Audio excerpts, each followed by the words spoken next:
parfum bi dafa neex Almadina boko pompe xet gi day gunguni li mooy parfum Novella parfum bi dafa neex brise marine bi ak yëpp a neex ak Novella féppay xeeñ neex.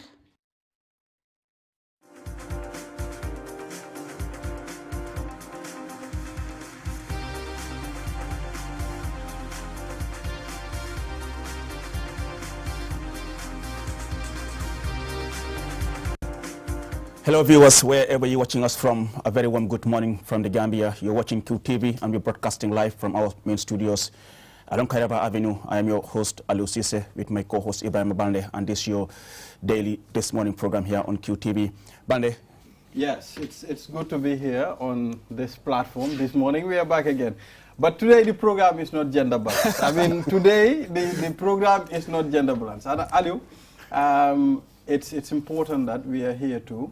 At least to give the dose, the morning dose as usual. We are very happy to be here. Well, thank you very much. That's my colleague Ibrahim Balde. As usual, we'll be looking at the African proverb and then newspaper review. We'll be joined by Mr. Modumbuch, our colleague here at QTV. We'll also be looking at the community watch. And then, we will also look at the issue of social issues, the issue of poor road condition. We shall be joined by Bakari Mane from the National Roads Authority. And also sports update will be on this program today, and also entertainment update as well. But to start with, Bande, let's just look at the issue of this proverb today. We're saying, yes. Restless feet? The African proverbs, they are beautiful. African proverbs guide you. They give you a direction. Every person, you need to have what we call a positive direction. Let's take a look at this. A restless feet may walk into a snake pit. Wow, scary, Aliou. Scary? When I saw it, scary. But then what it means if someone is busy doing nothing or is involved in what he does not know about, it is easy for him or her to get into trouble. Absolutely. Recently we've seen a lot of things. I mean, you put your nose in things that don't concern you. At the end of the time, you tend to find yourself in hot water.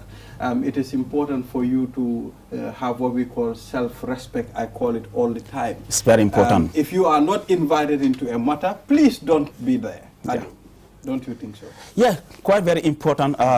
Very educated proverb there. I mean, whatever you are doing, I mean, just be mindful what you say, what you do, because if not, you might fall into a trap. And then that's why this proverb is quite very important. Like you said, if you're not invited into something, control yourself. Self-control is very important in whatever you are doing, and I think it's very important as far as this proverb is concerned. When I was a little boy, my dad used to tell me, Monaborani Adorai. Adorai. Yes, that's true. That's a full proverb. Monaborani Adorai. Mr. Mboj will say, look before you leap. It's important. Think before you talk.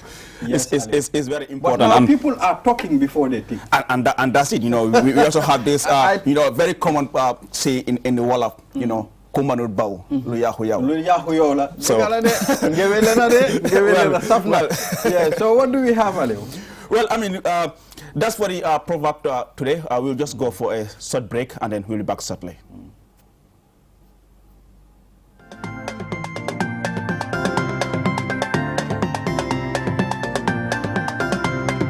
Novelas ma gunge ci sama kër gi ba xet gi ne duma toog duma tàyyi man daal de moo koy wëri parfum Novelas suñ ko bis ki kër gi xet gi day neex parfum Novelas mooy waaja lii mooy parfum Novelas parfum bi dafa neex forest bi dafa neex saxaar bari dafa neex lii mooy parfum Novelas parfum bi dafa neex Almadina boko pompe xet gi day gunguni lii mooy parfum Novelas parfum bi dafa neex brise marine bi ak yëpp a neex ak Novelas féppay xeeñ neex.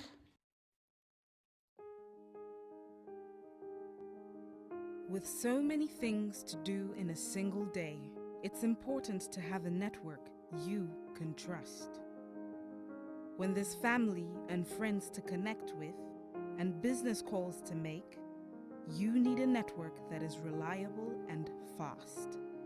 Talk longer, browse faster, go farther, and roam wider. When your network is solid, the world is your oyster. QCell, your trusted network in the Gambia.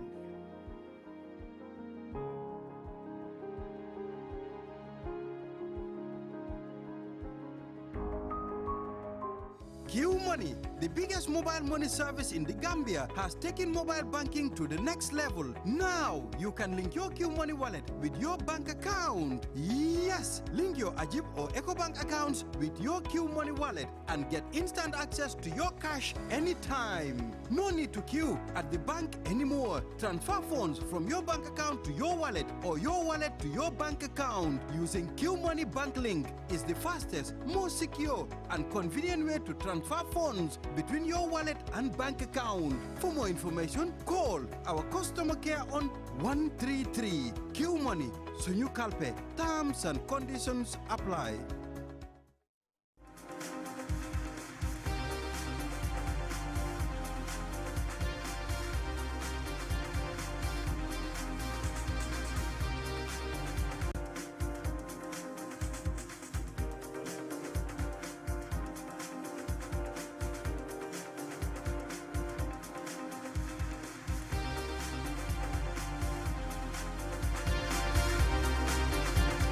Welcome back from that short break. You remember that you're watching this morning program here on QTV, and we're broadcasting live from our studio along Kairaba Avenue. Well, Balde, next we look at the newspapers, the headlines today, and then we are joined by Mr. Modu Mboch, who is going to help us analyze some of the headlines in today's papers. Exactly. What do you have on the Standard? This on is the Standard the Voice? newspaper. Let's take a look at the headline of the Standard newspaper. Dabo says UDP government will not engage in revenge. Barrow promises 6 new health centers, 200 Cuban doctors. Coalition talks, initiators hopeful of agreement. Man who threatens to assassinate President Barrow apologizes. Political parties adopt non-violent election conduct. Imam slams NPP APRC alliance. That's what we have on the Standard newspaper. What do you have? Well, on the foyer here, I mean, no wonder today was a very busy morning. I mean, schools have resumed, and then we are seeing on the foyer, parents lament high prices of stationery as school resumed. We're having students tax government to intervene, and semesterly strikes at the University of the Gambia. And Camium issued suspension notice as company owes Gambia $69.1 million. And also we're having the National Council for Civic Education urges Gambians to hold political leaders accountable.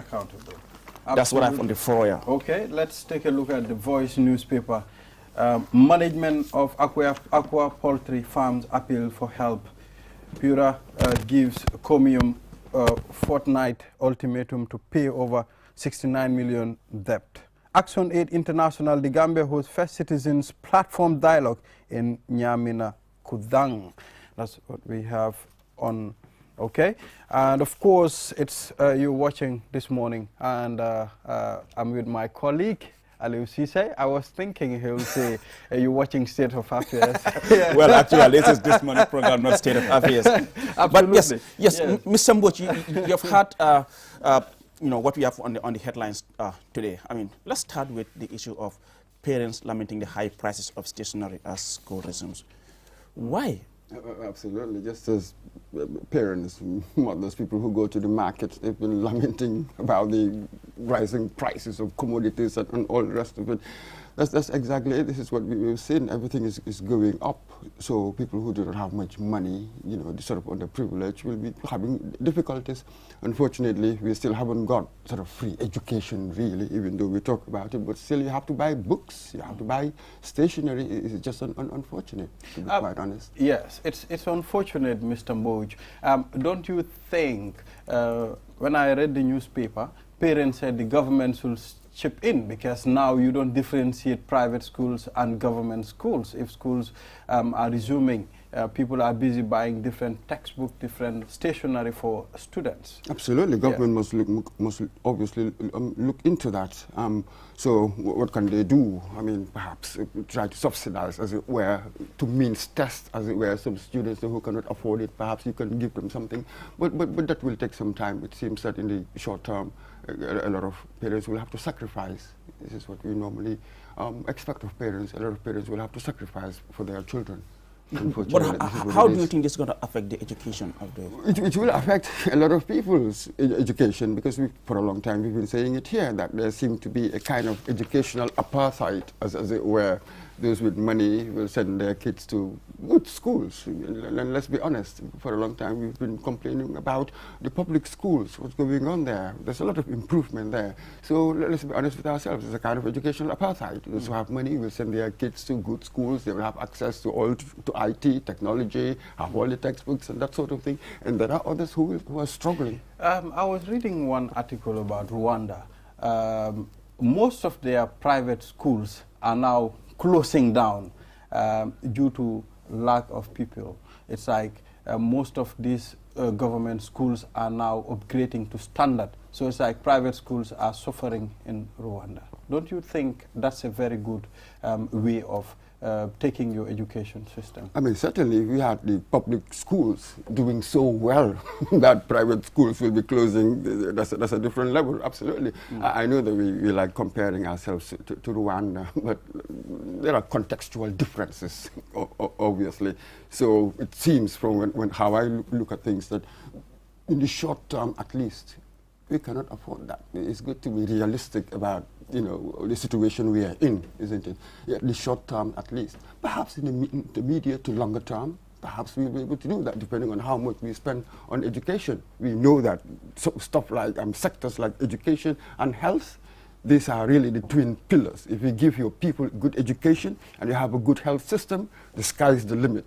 These are like sort of gateway sectors, then one can do so much. So we just hope that whoever we are having presidential elections in December, whoever wins would really prioritize education and spend there what you're supposed to spend, really, so that there will be a semblance, if you like, of a level playing field. There are so many people, perhaps so many students, they're from poor backgrounds, but so much potential. This is really what the problem is. Then we'll be wasting. There's so much that you'll be wasting. That is why one must have a good educational system, and everybody should have the opportunity to go to school, because you really do not know what you can tap into. There's a potential genius out there, but the parents don't have money. So that's absolutely true. Absolutely. But perhaps also because of the high demand that might also be responsible for the increase in stationery nowadays. People tend to take advantage because now the demand is very high. Schools have resumed, and yes, that demand and supply economic issue. Oh, absolutely, yeah. Where you have demand, yes. It's school time, just as, for instance, when it's nearly Tabasco time, all the prices, they go up. Absolutely. But things now, price hike is a problem. My son said to me yesterday that I have to buy 12 books. The other one said I have to buy 7 books. I was like, what? 12 and 7 books? What grade are you? So it's crazy. What about if you have a lot of kids out there? It's going to be really demanding. Yeah, it's really going to be difficult. And, we are in a country where so many people live from hand to mouth. In fact, for some, the hand will not even reach the mouth. So it's really going to be difficult for some of them, especially at this crucial time, having almost 5 kids going to school, and then you have to buy stationery for all of them at that high price. It's really difficult. Absolutely, and here let's be slightly more controversial here. This is it. So here I'm particularly talking to the younger kids. Then birth control matters. We have certain beliefs that the more children you have, it shows that you are blessed and that sort of thing. But it's the reality of it, yes? So we've moved away from that agrarian lifestyle, as it were, where you needed many hands on the farm. Now, when you come to cities, as we live right now, it's a slightly different challenge. You have to pay for things. So maybe this will make our kids, our younger brothers and sisters, to realize that you need birth control, yes? three children so that you can afford to do so much for them. So that mentality of having many kids, we need to address that. Well, Just as everywhere, all societies. That's why I said it was very controversial. Well, it will be. Normally you say it's going to be controversial. That was why I But said what's the next headline? that we- Brother, let me just highlight on that, Mr. Mboy. That would be very difficult in societies like ours. I mean, to tell people that you have to do what we call birth control. I mean, they'll be looking at you. What? Look at this guy. Who is he? Where is he from? Yes, you will call it sort of difficult for our societies. Not necessarily. Right now, you have a certain band of people educated who have ambitions for themselves, who are doing birth control. And societies today that do birth control, there was a time they didn't. They had, each family had many kids. But it was just the economic reality. Yes, that was what really changed people's attitudes. With us as well, the economic reality will change the attitudes, especially in certain classes. It always does. Not when I have my grandfather in Sabu Sire. I went there the other time. He said to me, when are you getting a second wife? I said to him, Grandpa, why? He said, I told him, why do you have to get second wife? You get kids. He said, this is how you people think. The white man is playing with your mind. Well, what's the next headline, Banda? Don't be happy.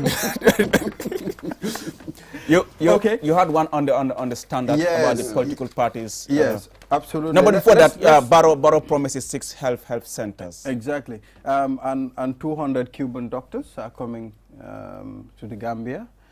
What does this mean to the health system of this country? It's obvious. It's an improvement, and the 80 ambulances as well purchased. So that's it. It seems as if they're trying to tackle the health sector. Earlier on we said education and health.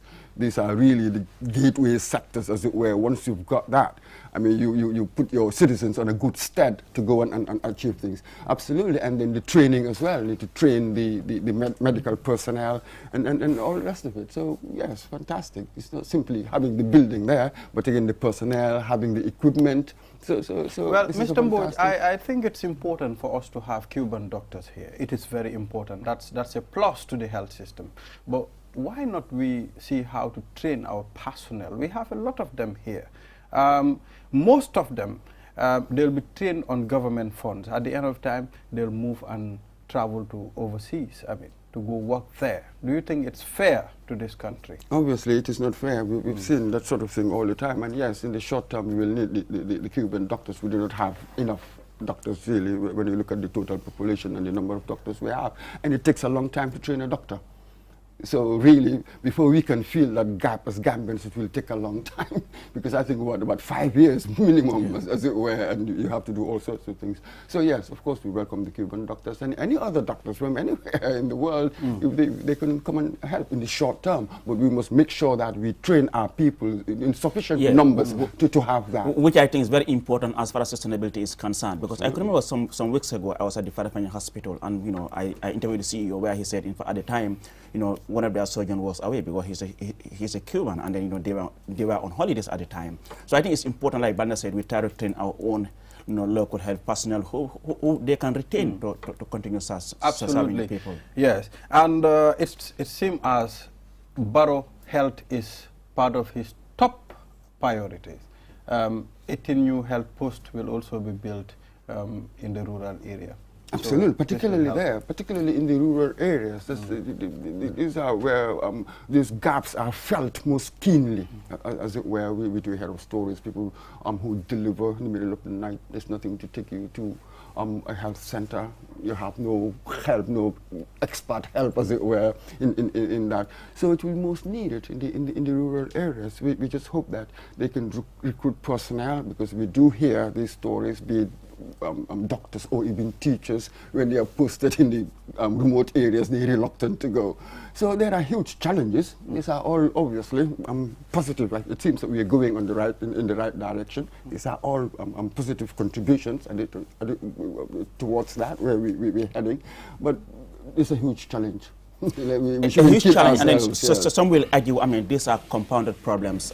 For how many years? These problems have been there. Do you think Gambians should be patient, as far as this government is concerned, in addressing all the challenges that it has inherited from the previous government? Yes, we should be putting pressure, But again, we understand, as it were, the nature of the problem. Yeah, there is no need sort of like getting hot and bothered over stuff that's going to take a while to sort out. We've already said it. To get a medical degree will take at least 5 years and more, and before you get all that experience and the like. So yes, in the short term, what we can do, have this health post there, have the right personnel there. What we can do right now, we can do. But overall, to take care of the health sector, it will take a while. Yes, and let's address the issue of these ambulances. It's important. Sustainability, it's very important. Well, the government can bring ambulances, but if the people don't take up the responsibility in maintaining them, it's a problem, Mr. Mbodj. Yes, and we need leadership. The other day I was just talking to somebody, said, yes, very soon they'll be using these ambulances and going to Ngintis. Already, you see the cynical view we have. Well, that's a serious one. Yes, so this is it. It takes, you see, if I want my government to change, to be in a certain way, I, as a citizen, I have to be in a certain way. Otherwise, it's never going to happen. So all we do is just, we scapegoat. That's what they call scapegoating. Yeah. Or it's the government this, or it's the government that. But go to any level, you see certain levels of forms of corruption. That's what we call it. You see certain forms of corruption, and then you wonder, you know. So I tend to believe now people who tell us that how we live as a collective is a reflection of how we are individually. So you have all sorts, go to any level. The other day somebody was telling me because of the meter, the cash power meter, was something wrong with it, so called a NAWEC operative. But when the person came, you know, it took a while before he came, but when he came you have to give him or her something. So it is all levels, it's not just government, it is us. We are our government. So until we change. Yeah, I think for me that has always been my belief. Change. I mean, you know, many at times people think, okay, you know, you can only change the system by changing of laws. But for me, I've always maintained, you see, the problem is us. Even whereas you change the laws, you have the best of laws. If the attitude and mentality of people are not changed, you know, nothing will change in this country. And then, like you said, I mean, we are the government. I mean, in as much as, you know, we should be out there trying to point fingers as to what has not been going right and wrong or whatsoever. But like you said, it's important that, you know, we change our attitudes and, you know, embrace the reality that, you know what, development is a gradual process. Self-awareness, self-awareness is really very important, because in Africa you see such situations where in opposition, I'm always pointing out what's wrong with government, this, what's wrong with government, that. But really, I do not know myself until you put me in power. How many times have we seen that? Now, put this person who's been pointing out the corruption of government all the time, now put that person in power, you see exactly the same corruption. So self-awareness, that's really number one to gaining much knowledge. And I think it's important that the president made it very clear, urging the people to make sure, you know, these ambulances are, you know, taken good care of, and they serve the purpose for which they are meant for. Like you said, I mean, they shouldn't be used to go and buy attire from one village to another. Yes. Let us put our political difference. I think they should be put aside. Then we take care of this. It belongs to us. When you talk about the Gambia, it's us. You understand? So that leads me to Ousainou Darboe. Ousainou Darboe said his government will not live on revenge. You know, this is. Don't you think it's a way of campaigning, or is it going to be a reality? Actually, he made this statement at the UDP's huge rally on Saturday in Sukuta, where he was addressing a huge crowd of UDP supporters. But yeah, I'm a bit puzzled. Revenge on whom? For what? What is it there about? Is I it think about APRC? it was in response to perhaps to many who believe, okay, UDP government, if they come into power, they're going to revenge because of what they have gone through in the past. So maybe he was just trying to give reassurance. Ousainou Darboe said something on the newspaper. He said when he was released from prison in 2016, when the journalist asked him, do you forgive Jammeh? He said, I forgive him, but I cannot prevent the law from taking its course. That's absolutely true. Yes. That's absolutely true. And there are certain crimes. What does it mean to forgive? There are certain crimes you must face justice. We all know that you must face justice. And this thing about they're not going to revenge, I would like to think that that actually goes without saying. One would like to think that he's a responsible man, and in a party, revenge why? What good? What benefit would it do? And revenge against what? You see, we went through a historical moment. You know what I mean? So let us accept our reality, then we move on. Revenge for what? I just don't understand it. So for me, it goes without saying. He said, for me, it goes without saying. His government will focus more on work. And now let's look at the issue of Mr. Mboch. I know you've been following this story. Cambium issued suspension notice as the company is said to be owing $69.1 million. Yes, and I hope that we... If you saw this coming? I didn't see it coming, but I hope that everybody who owes Cambium or any of our government state agencies, if we owe them money, I just hope that we go after all of them and get all the money back, and we spend it right. You know, well, finally... Nearly 70 million, can you imagine? I mean, of course. Well, they have until 1st of October to negotiate on how to continue operating in this country, but without that, let's see what will happen. That, they face a possible shutdown eventually if there's no breakthrough in this whole thing. Let's see what will happen. That's all. Let's just follow law, regulation. I think Pura is following it. So let's wait and see, isn't it? Well, all right. Thank you very much. That's Mr. Mboch. Well, after that newspaper review, we will now go with the Community Watch. Let's look at this story, which looks at the coastal cleanup, and then we'll be back. The day is traditionally held on the third Saturday in September. The theme for this year is Keep Trash in the Bin and Not in the Ozone. The clean-up exercise is part of the organization's drive to protect the environment and the marine species and the coastline. The International Coastal Clean-up Day was established in 1986 by the Ozone Conservancy, an organization that works to help protect the ozone from the challenges it faces. At the event, Maimuna Trera, the outreach coordinator of Clean Out Gambia, said the day is also meant to raise public awareness on the environmental challenges and come up with mechanisms to protect the coastal communities.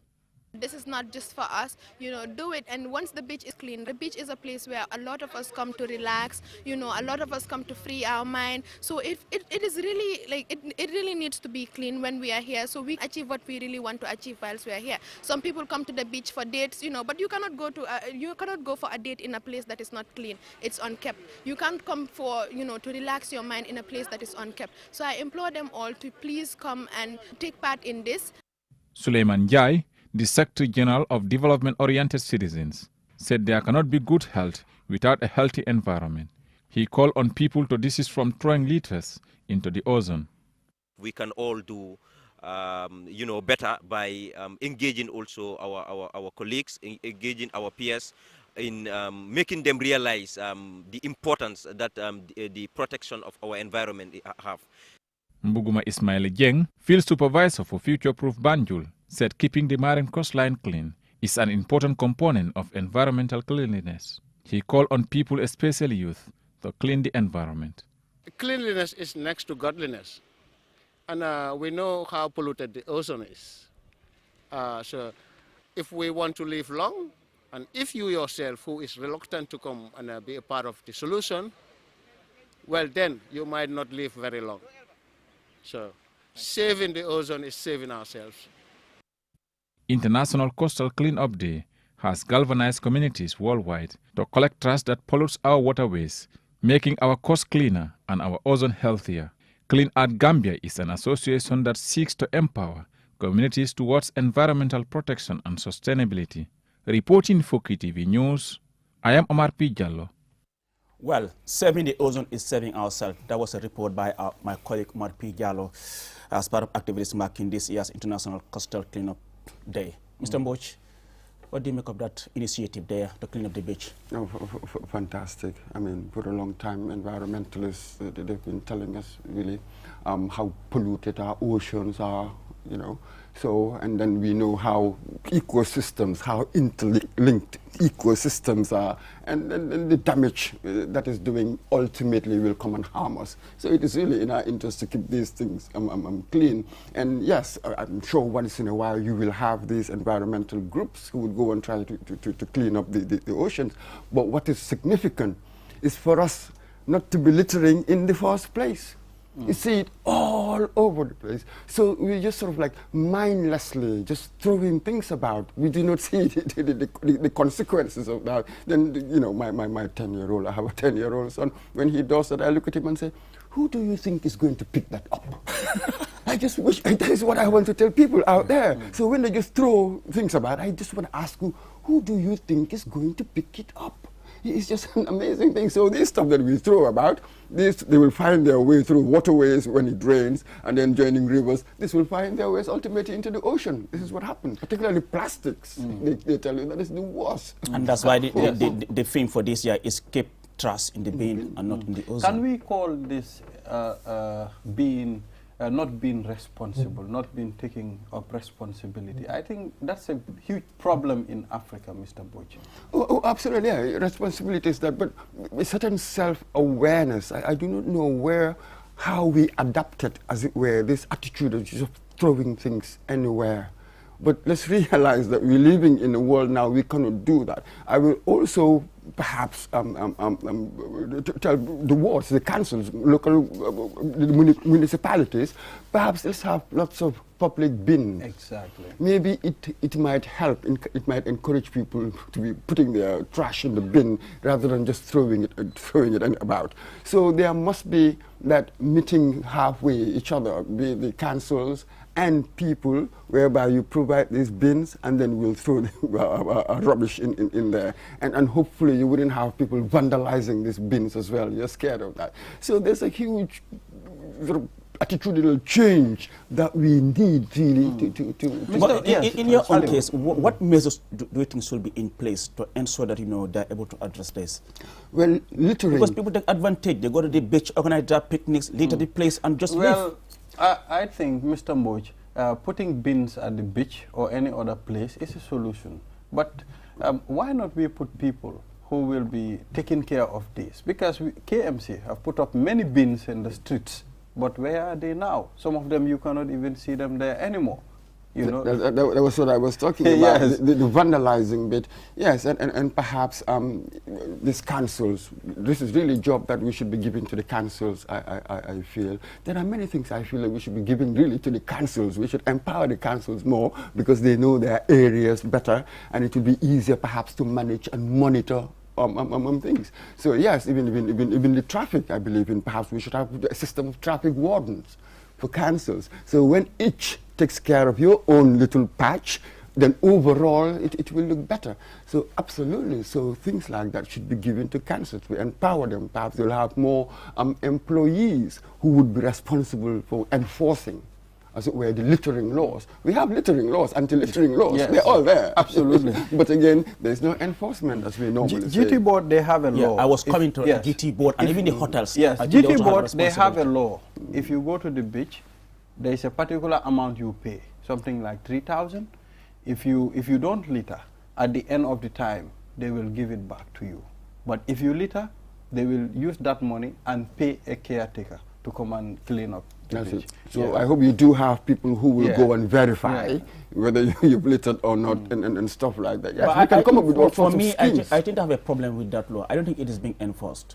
With what I'm seeing on the beach, I don't think that's being enforced. Well, as you we know, speak. there are people who don't mind, even if they pay the money, it's fine by them. They can litter anyhow and go, you know. So I think that's a problem. It's a matter of, it's difficult, Mr. Moj. It's very difficult to handle these things. like in a weekend, how many people organize picnics? Do they all have to come to GT board and say we are paying this thing because we are organizing picnics? So many people, they don't pay. That's why I say it's not being enforced. Yeah. That's it. So because if you pay 3,000 to GT board, obviously you would like to come back and collect your 3,000. Yes. So in this case, for me, I don't think it's being enforced. And then when you go to the beach, I mean, you said that you went to the beach yesterday, I was there and you yesterday, saw, Sunday. you know, how really dirty some of these places are. Well, so this is it. You can have all the laws, but you have to enforce. This is an annual event. It is a very important one.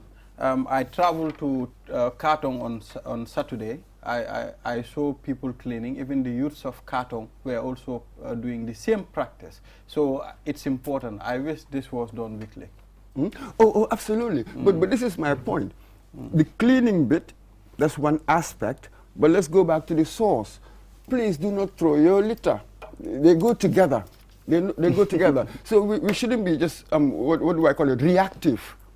let's be more proactive as well. Yes, we need to be doing this periodic cleanups, there's no denying that. But again, the proactive elements would be, please, let's stop littering. Maybe schools can help to instill it in the students early. Exactly. That's where it begins. Schools can help to instill that kind of attitude early, you know, because for us, the grown-ups now, I think we are beyond redemption. We are beyond help. Yeah, I think, the next like generation. you said, it all boils down to what you're saying, the mentality, you know, the attitudes. I mean, if you hear people talking about Rwanda, why is Kigali termed as one of the cleanest cities in Africa? It's because of the mentality of the citizens. You go to Kigali, you know, you dare not throw litter on the street like that. I mean, they don't accept it.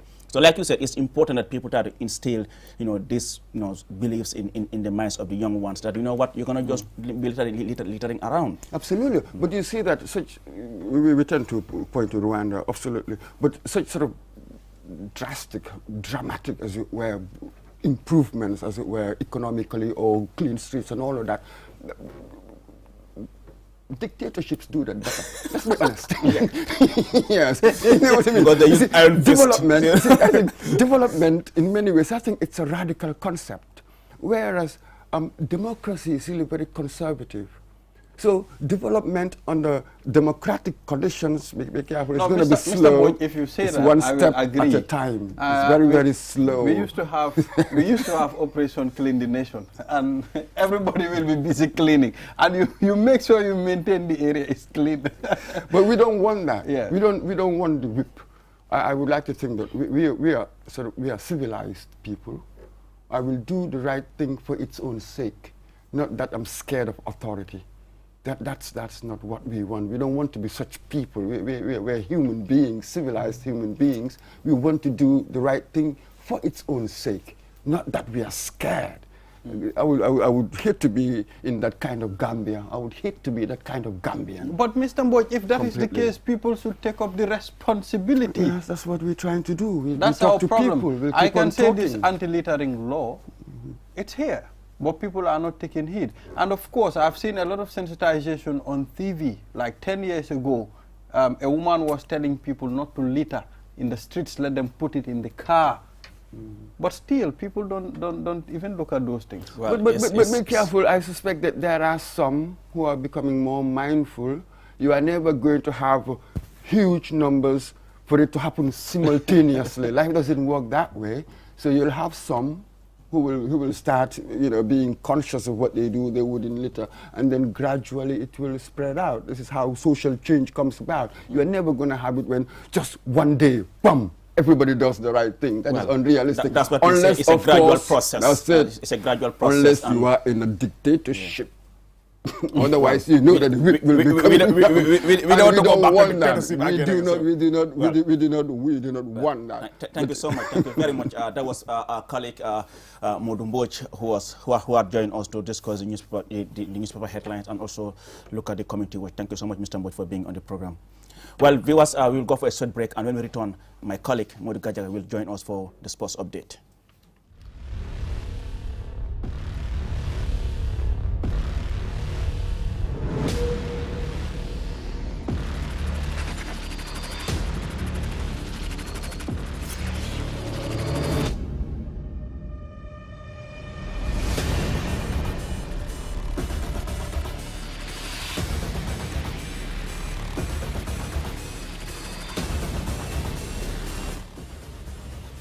Check out the all-new Tigo 8 at S-Pass Motors. Call 3522-222 or 353-2222 for more information.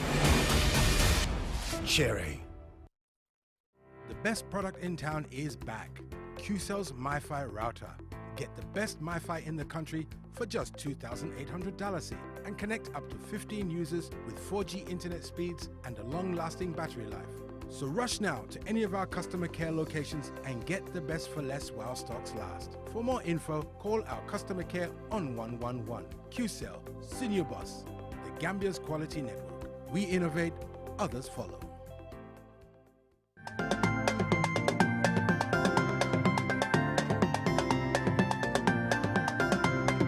Novelas ni magungi ti sama kër gi ba xet ji ne duma toog duma tàyyi man daal de moo koy wëri parfum Novelas suñ ko bis ki kër gi xet gi day neex parfum Novelas mooy waaja lii mooy parfum Novelas parfum bi dafa neex forest bi dafa neex saxaar ba bi dafa neex lii mooy parfum Novelas parfum bi dafa neex almadina boo ko bompee xet gi day gunguni lii mooy parfum Novelas baxuur bi dafa neex brise marine bi ak yëpp a neex ak Novelas féppay xeeñ neex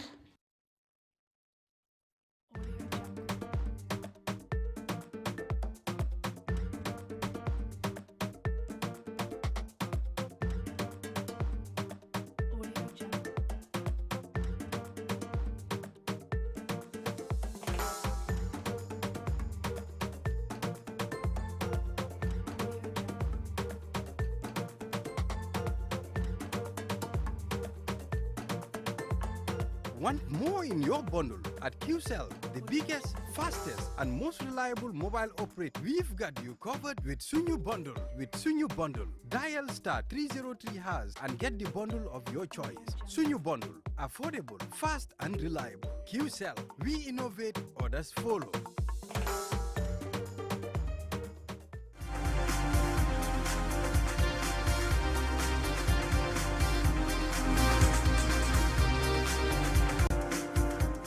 Hello viewers, welcome back from that short break. You remember you're watching this morning program here on QTV, and we're broadcasting live from our studios along Kairaba Avenue. I am your host Aliou Cissé with my co-host Ibrahima Bande, and joining me now is my colleague Modou Gajaga, who is going to give us the latest sports update. Gajaga, what is the latest in the world of sports?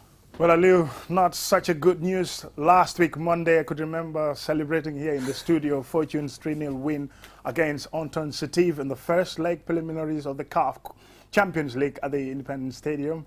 But the return leg last night on Sunday evening in Algeria was not such a good news because they overturned the result. On the pitch, it ended 3-3, and in the ensuing penalty shootouts, Fortune lost 5-4 in that penalty shootout.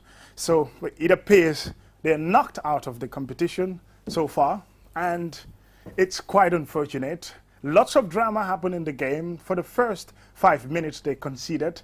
They conceded a second goal in the first half. Going into the break, it ended 2-4 Anton Setiv, and then the second half, they added another goal, which makes it a third goal, and on aggregate, it's all square. Then coming into the penalty shootouts, it's Fortune who blazed one of their shots through their captain, Sirifo Dabo, who had their fifth kicked, but he couldn't keep it into the net. Instead, he blazed it wide. So that's the unfortunate situation about Fortune. And let's look at some of the goals in the match, how they scored. And also, there was a red card incident. Let's start with the first goal.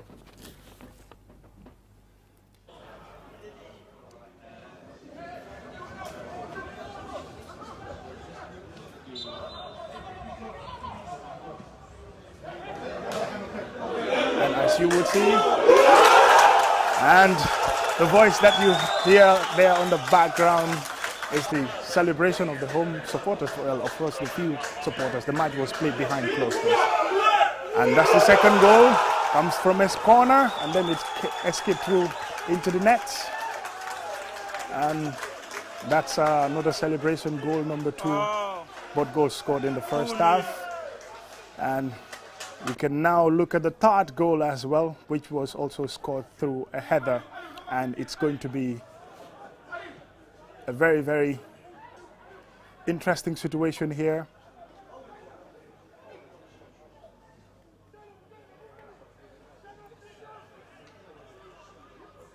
An opportunity, and Fortune would concede again. And that's the third goal that they've conceded. And let's also look at the red card incident where Alassane Faye, one of the players, was engaged in a challenge with a player, and he gets the red card for that offense.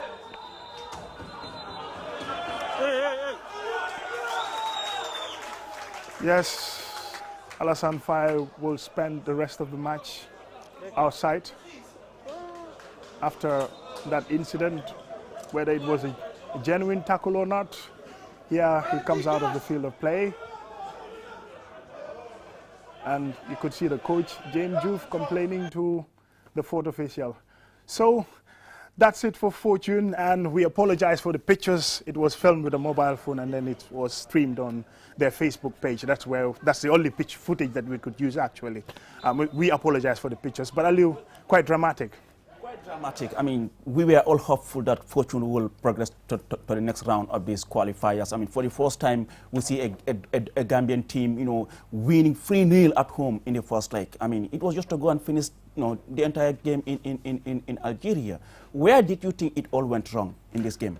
I think from the start, the tactics, Fortune, I think they were hell-bent on defending deep, and maybe they can use the opportunity to get counter-attacks to score. That was not meant to be. After the first 5 minutes, they started going under pressure, under huge and intense pressure. They conceded lots of corners. They conceded a lot of fouls. Too many yellow cards flashed on the side of Fortune. And as well as every time they lose possession, it is like danger zone for Fortune in their own half. And for Intensity, they were quite strategic. All that they were doing was to attack and attack. So that attacking football was like putting Fortune under constant pressure, a pressure that they could not deal with. That's why they conceded all 3 goals. And, you know, it didn't help when they conceded a red card as well. So playing with 10 men at that dying moments of the game, it's really very, very difficult. There was no way they were going to come back, although they had 1 or 2 chances, clear-cut chances.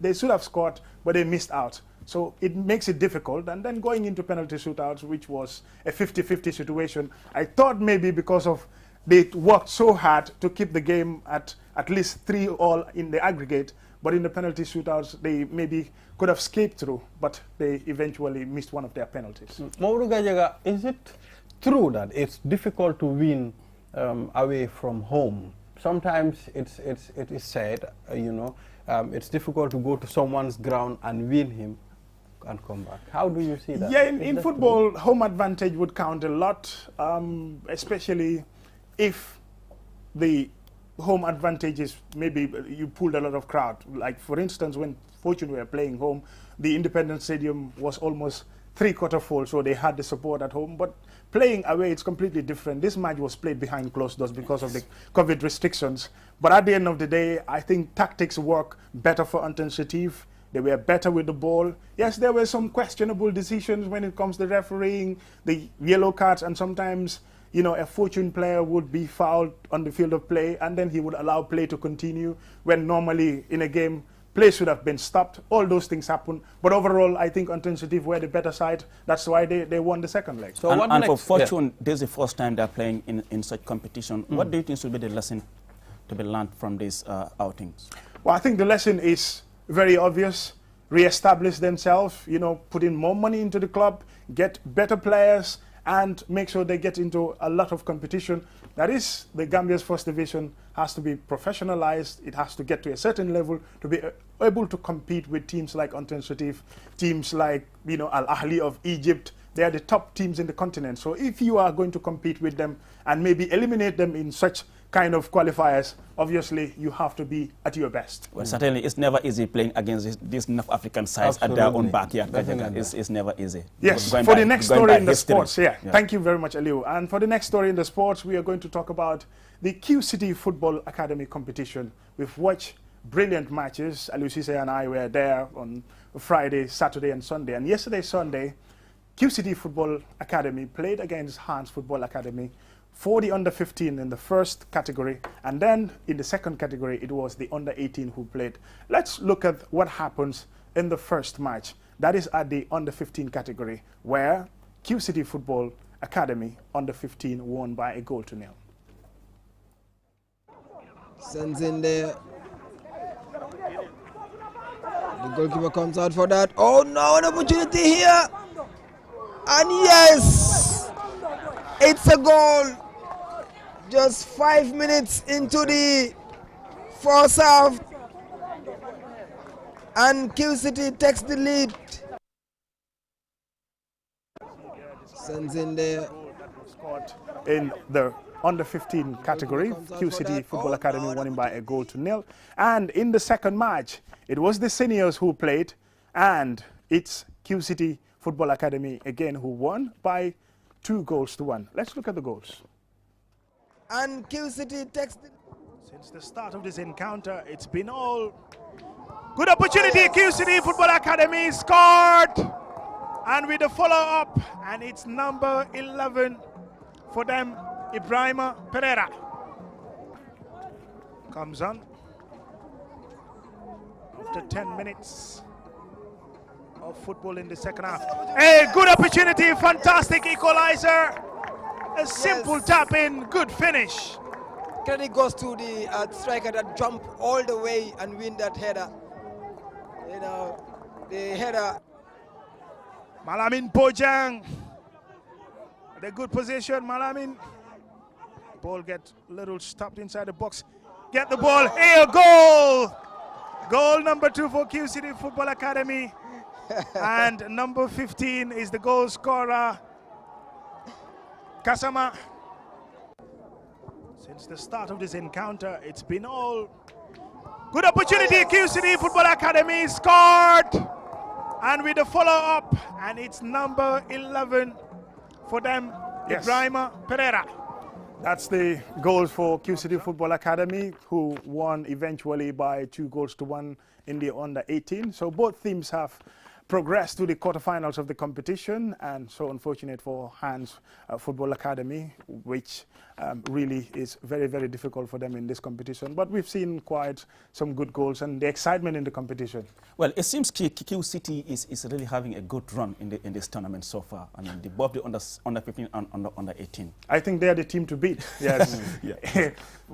With all the matches that we've watched and all the competitions, yes, we've seen some good academy football, especially the academy from Sukuta, the academy from Ibotan as well. They all put in a very good show, but as it appears, QCT seems to be very strong. But in the quarterfinals, it could be different. It's a knockout match. It's a one-off, so we could see something completely different. Well, let's watch and see how that will... For me, I'll just comment on the commentary. It's a nice one, You remind me of John Champion. Well, we are trying to be television commentators, but it is something they've been doing for many years now. So, I mean, that's the beauty of it. Thank you so much, Modu Gajaga. Well, that's my colleague, Modu Gajaga. They are giving us this sports update. Thank you so much, Gajaga. We will go for a short break, and then when we return, we will have another guest in the studio.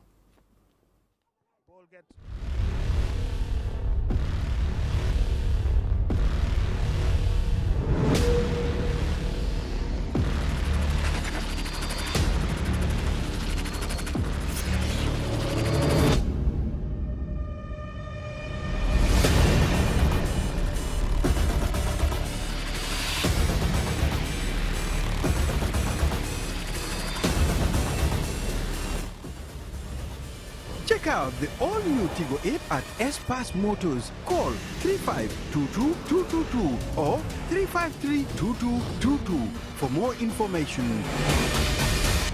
Cherry. The best product in town is back. QCell's MiFi router. Get the best MiFi in the country for just $2,800 and connect up to 15 users with 4G internet speeds and a long-lasting battery life. So rush now to any of our customer care locations and get the best for less while stocks last. For more info, call our customer care on 111. QCell, Senior Boss, the Gambia's quality network. We innovate, others follow.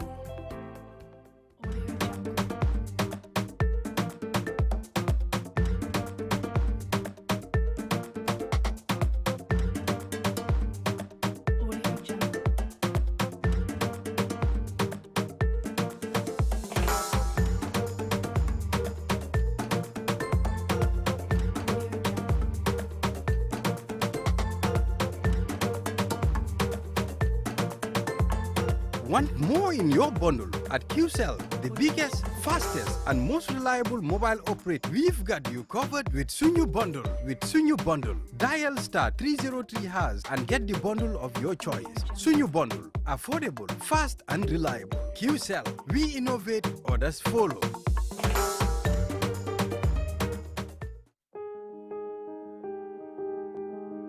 With so many things to do in a single day, it's important to have a network you can trust.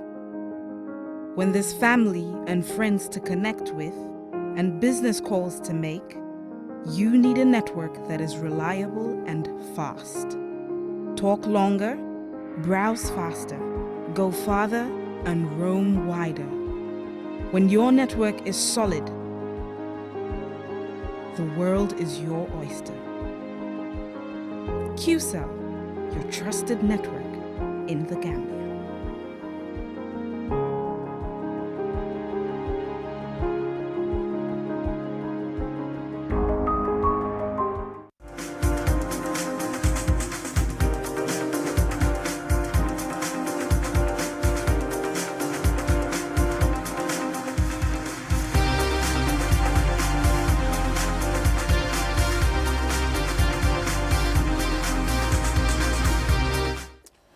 Welcome back from that short break. You're watching this morning program here on QTV. That was my colleague Modu Kajaga giving the sports update. Kajaga. Well, I'm afraid with that we come to the end of this edition of This Morning program today. Do join the team next tomorrow at the same time. Until then, bye-bye and have a nice day. Thank you.